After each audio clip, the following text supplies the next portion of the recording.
two of our panelists are representing their organizations here tonight, and I thought I'd give you guys a chance to talk about what intersection GAFFTA do and how that relates to social change. Well, Intersection was started almost 50 years ago in a basement of a church in North Beach. And at that time, it was called the Intersection of Arts and Religion. And it was founded by a bunch of forward-thinking ministers who wanted to provide alternative war service for Vietnam War draft resistors. And so you could do your community service by working at this organization that allowed you to work in communities and teach art about, social issues. And that was the founding of the organization. And really that history and that legacy carries on today. Intersection presents new work that is responsive to the world. So we work with living playwrights. We have a resident theater company, a resident dance theater company. We do education programming. We have a gallery. We do jazz programming off-site. We fiscally sponsor about 100 arts organizations that are out there doing the work, but it's always work that's rooted in the here and now, and is responsive and is engaged in conversations, often difficult conversations about the world. And we'll do that through, a variety of different art forms.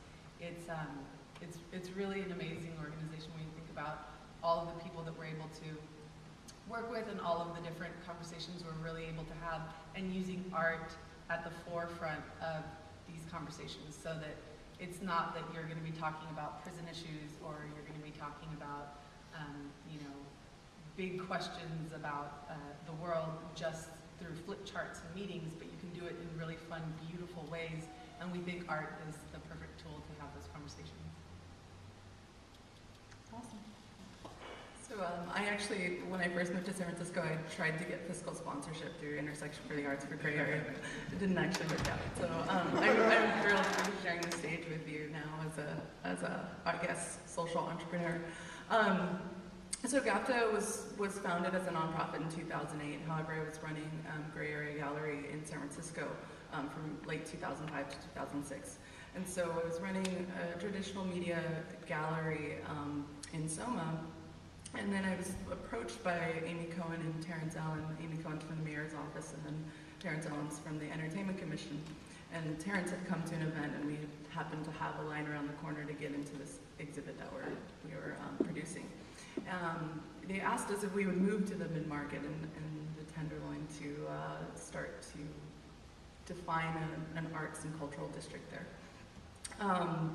GAFFTA's mission has been social consciousness through digital culture, and that really finds its roots in data arts or data visualization, and using data as a medium for producing art. We produce exhibitions, education, and research. Our education program is unique to the Bay Area. We've found that a lot of instructors from Stanford as well as USF have attended our courses. We teach open source programming and physical computing. And we also produce exhibitions all around the creative uses of technology.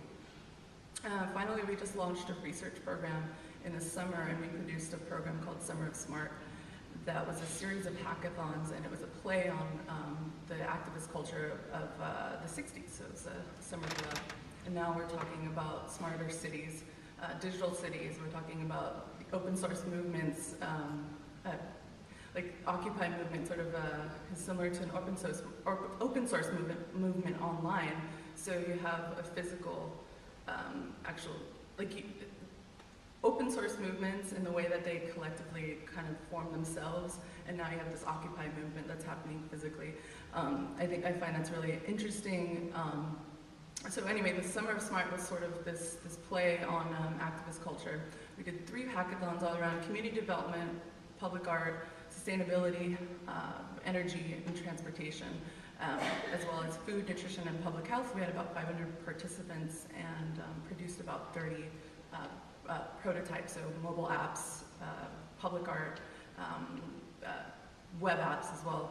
And then we presented them to the mayoral candidates. So this is actually the first time in history that this has happened This just happened at the Commonwealth Club 2 weeks ago. So we've been very civically engaged since we were founded in 2008, and also, I guess, unique to the Bay Area in producing art that uses digital technology.